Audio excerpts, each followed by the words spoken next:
রাজ্যের বিশিষ্ট ব্যবসায়ী প্রয়াত মাখনলাল সাহার ২৬তম মৃত্যুবার্ষিকী উপলক্ষে আজ এমএল প্লাজা প্রাঙ্গণে এক রক্তদান শিবিরের আয়োজন করা হয়।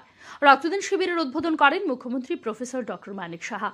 মুখ্যমন্ত্রী প্রফেসর ডক্টর মানিক সাহা প্রয়াত মাখনলাল সাহার পুত্র। রক্তদান শিবিরে বক্তব্য রাখতে গিয়ে মুখ্যমন্ত্রী ডক্টর সাহা তাঁর বাবার স্মৃতিচারণ করতে গিয়ে বলেন, মাখনলাল সাহা একজন অত্যন্ত ধার্মিক ব্যক্তি ছিলেন। তিনি নিয়মিত চণ্ডী পাঠ করতেন। তৎকালীন সময়েও তিনি বহু লোকের কর্মসংস্থানের ব্যবস্থা করেছিলেন। আগরতলা শহরবাসীর বিনোদনের লক্ষ্যে রূপসী নামে একটি সিনেমা হলও স্থাপন করেছিলেন। সৎভাবে জীবনযাপনের ক্ষেত্রে স্বর্গীয় মাখনলাল সাহা কোনো কিছুর সঙ্গে কখনো আপোষ করেননি। বাবার আদর্শ অনুসরণ করে তিনিও রাজ্যের জনগণের কল্যাণে কাজ করার চেষ্টা করছেন। মুখ্যমন্ত্রী বলেন, রক্তদানের মতো মহৎ দান আর কিছুই হতে পারে না। একজন ব্যক্তি তার দান করা রক্তের মাধ্যমে ৪ জন মুমূর্ষু রোগীর প্রাণ বাঁচাতে পারে। বর্তমানে রাজ্যের জন্মদিন, মৃত্যু দিবস, বিবাহ বার্ষিকী সহ নানান সামাজিক অনুষ্ঠানেও মানুষ রক্তদান শিবিরের আয়োজন করছেন, যা নিঃসন্দেহে প্রশংসনীয় উদ্যোগ। মুখ্যমন্ত্রী বলেন, বর্তমান রাজ্য সরকার জনগণের কল্যাণে সঠিক দিশায় কাজ করছে। রাজ্যে বিগত দিনে সরকারের আন্তরিকতার অভাবের জন্য রাজ্যের বহু কলকারখানা বন্ধ হয়ে গেছে। কিন্তু বর্তমান রাজ্য সরকার প্রধানমন্ত্রী নরেন্দ্র মোদীর সবকা সাথ সবকা বিকাশের মন্ত্রের পাথেয় করে রাজ্যের সার্বিক উন্নয়নে কাজ করছে।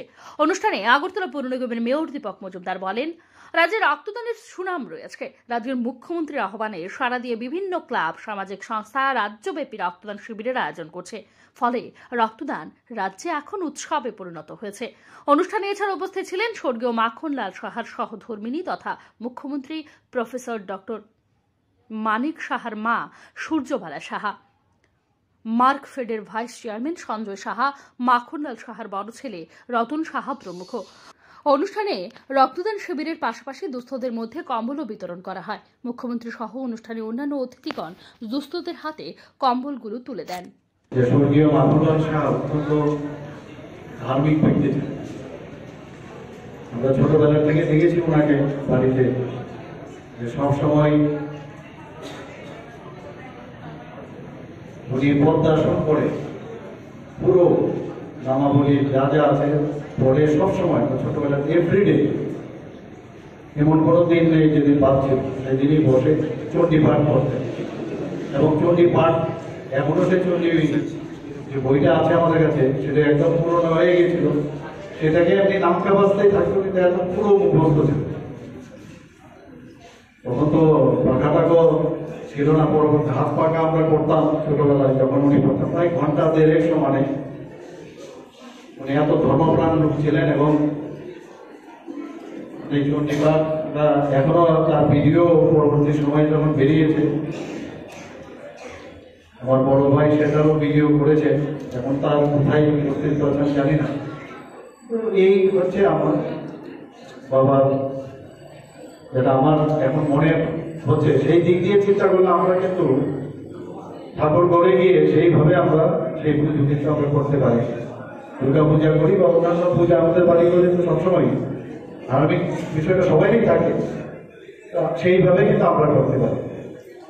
সবকিছুই মা বাবার আশীর্বাদ ছাড়া কখনোই কিছু হয় না। হয়তো বাবার আশীর্বাদ ছিল সবার পূর্ণ বলেই আজকে আমরা সবাই এখানে যারা ভাই বোনেরা আছেন, সবাই কিন্তু পড়াশোনা যেমন একদিকে করেছে, সবাইকে উনি পড়াশোনা করিয়েছে, ব্যবসা যেমন করিয়েছে কিন্তু পড়াশোনা করিয়েছে।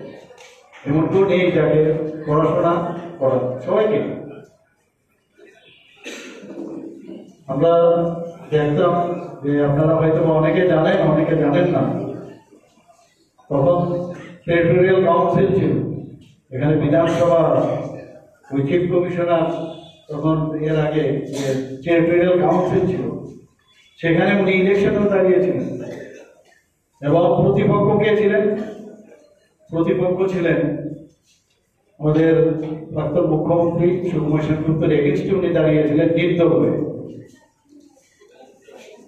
আমরাও একেবারেই ছোট, আমরাও বেরোয়েছি। তো সেই কথাগুলো এখন মনে পড়ছে। অনেকে বলে যে আপনি তো পলিটিক্স কোনোদিন করেননি, তো আপনি কি করে পলিটিক্স আসেন? আমার মনে আছে এবং খুব অল্প ভোটে আপনার সঙ্গে অবাক হবে